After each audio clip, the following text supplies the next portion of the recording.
Suni ഇതാരത് vlogger സുധീറല്ല. ഓ, കാണാൻ കിട്ടാളല്ലോ.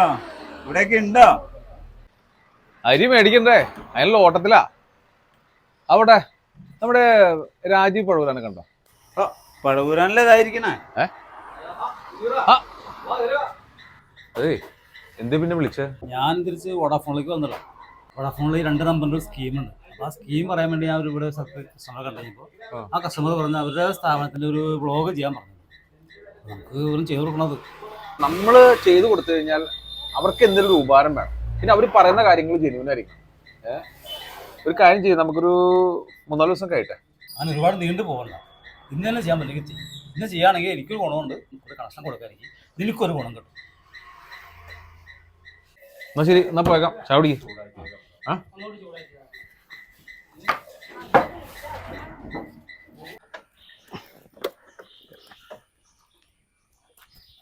ഇതെവിടെയാണ് സ്ഥലം എടാ, അപ്പോൾ അതിൻ്റെ കാര്യങ്ങളൊക്കെ പറയാം. പൈസ തരാമെന്ന് വെച്ചാൽ പറഞ്ഞാൽ നീ മേടിച്ചോളൂ. കാണിച്ചു തരുന്നത് മാത്രമേ ഉള്ളൂ. ഓക്കെ. തോമസേട്ടാ, ഇതാരാ? പഴവൂരാനോ? ഇതാണ് ഞാൻ പറഞ്ഞ ബ്ലോഗർ. എന്താ പേര്? സുധീർ. മാഷേ, നിങ്ങളുടെ ചാനലിൻ്റെ പേരെന്താ? തനിനാടൻ. എത്ര ഫോളോവേഴ്സ് ഉണ്ട് മാഷേ?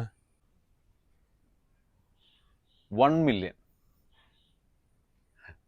ഞാൻ വിളിപ്പിച്ചതേ, എനിക്കിപ്പോൾ വളരെ ബിസിനസ് ഇച്ചിരി മോശമാണ്. അപ്പോൾ നമ്മുടെ ആൾക്കാരൊക്കെ ഇപ്പം ഇങ്ങനെ ബ്ലോഗ് ചെയ്ത് കഴിഞ്ഞാൽ നമുക്കൊരു ബിസിനസ് ഒന്ന് ഡെവലപ്പാക്കി വരാൻ പറ്റും. അതിനെയാണ് താങ്കളെ വിളിപ്പിച്ചത്. അപ്പം അതിൻ്റെ കാര്യങ്ങളാണ് നമുക്ക് സംസാരിക്കേണ്ടത്. നമ്മൾ ഉപയോഗിക്കുന്ന മരങ്ങളെന്ന് പറഞ്ഞു കഴിഞ്ഞാൽ ഈട്ടിയും തേക്കുമാണ്. അതും നല്ല കാതലുള്ള മരങ്ങളാണ്. അത് വെച്ചാണ് നമ്മൾ സംഭവം ചെയ്യുന്നത്. നമ്മളുണ്ടാക്കുന്ന സാധനം എന്ന് പറഞ്ഞു കഴിഞ്ഞാൽ ഒരാൾക്ക് സുഖമായിട്ട് കിടക്കാം. ഇനി കിടക്കുന്ന ആൾ ഒരിക്കലും കുറ്റം പറയുകയില്ല.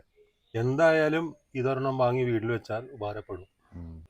അതെ, വെറുതെ വ്ളോഗ് ചെയ്തിട്ട് കാര്യമില്ല. നമുക്ക് എന്തെങ്കിലും ഓഫറുകളൊക്കെ കൊടുത്താലാണ് കസ്റ്റമേഴ്സിൽ വീഴുള്ളൂ. അപ്പോൾ നമ്മൾ ഓഫർ എന്ന് പറയുമ്പോൾ ഒരു പണി ചെയ്യാം. നമുക്ക് 2-1 ഫ്രീ കൊടുക്കാം. തോമസേട്ടാ, എന്താണ് പ്രൊഡക്റ്റ് എന്ന് പറഞ്ഞില്ലല്ലോ. രാജീവ് ഇത് പറഞ്ഞില്ലേ? എന്നോട് പറഞ്ഞില്ലല്ലോ. എന്നോട് വ്ളോഗ് ചെയ്യാൻ ഒരാൾ വേണമെന്നല്ലേ പറഞ്ഞോളൂ.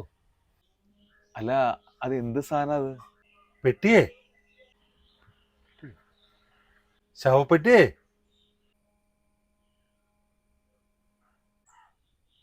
വന്നേ കൂടെ പടവരാൻ വന്നേ.